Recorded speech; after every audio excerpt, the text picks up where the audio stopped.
Magandang gabi mga kahwan. Narito na ang evening edition ng ating weather update today.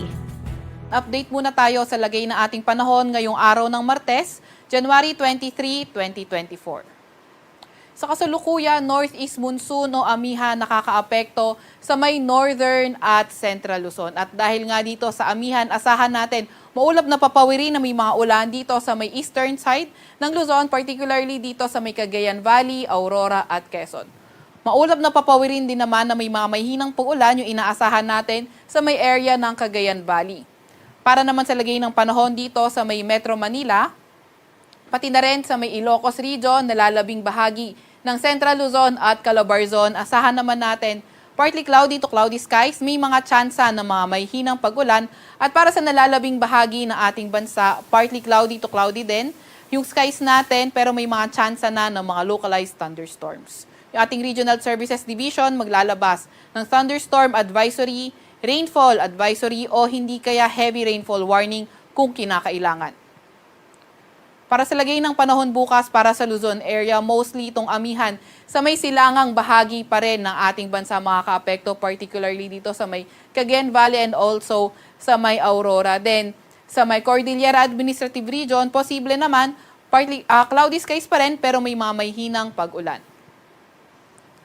Dito naman sa may bandang Bicol Region, posible nga cloudy skies pero may mga tsansa ng mga localized thunderstorms.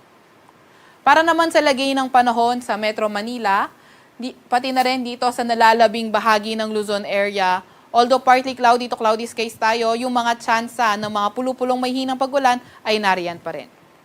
Agwat ang temperatura para bukas sa Metro Manila, 23 to 30 degrees Celsius, sa may Lawag naman, 24 to 29 degrees Celsius, gayon din naman sa may Legazpi, sa Baguio, 15 to 21 degrees Celsius, 21 to 27 degrees Celsius sa Tagaytay, at sa Tugigaraw ay 21 to 26 degrees Celsius.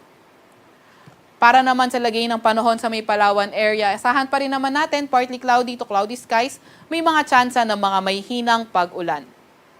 Para naman sa Kabisayaan at sa Mindanao area, may mga tsansa pa nga rin tayo ng mga localized thunderstorms, although partly cloudy to cloudy skies ina-expect natin for tomorrow.